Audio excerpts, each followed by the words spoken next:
ចាសួស្តីមិត្តភក្តិបងប្អូនទាំងអស់គ្នាសមមិញអ្នកគ្រូចង់ live នៅក្នុង account នេះប៉ុន្តែឡក់ចូលរួចក៏អ្នកគ្រូ live ពីប្រធានបទថាតើគួររៀបចំបន្ទប់គេងយ៉ាងដូចម្ដេចងាយស្រួលដើម្បីត្រូវហុងស៊ុយល្អ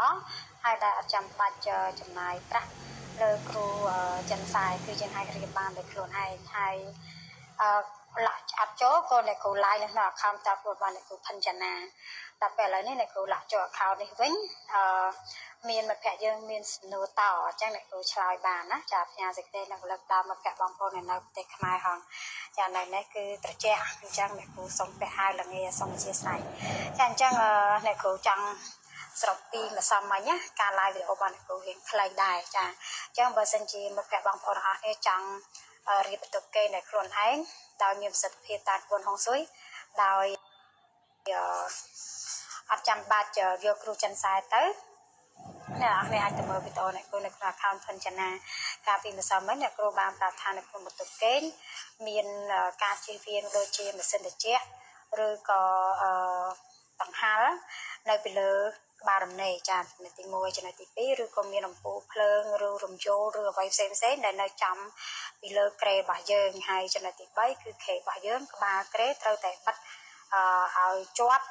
នឹងជញ្ជាំងចាកុំឲ្យវាមានអង្គើឬក៏កុំឲ្យវាមាន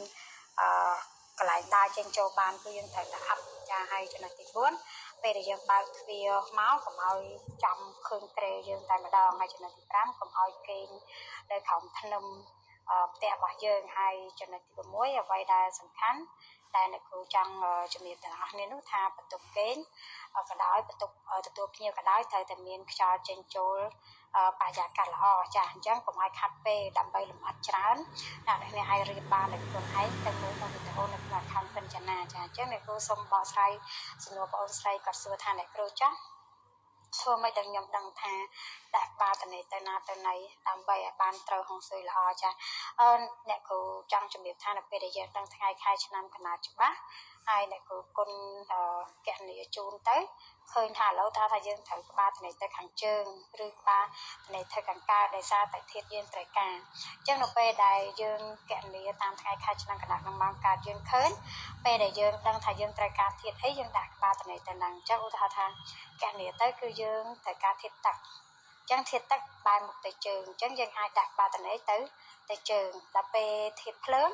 យើងត្រូវដាក់ក្បាលតនីទៅខាងត្បូងពេលធាតុឈើយើងត្រូវដាក់ក្បាលតនីទៅខាងកើតពេលធាតុមាសយើងត្រូវដាក់ក្បាលតនី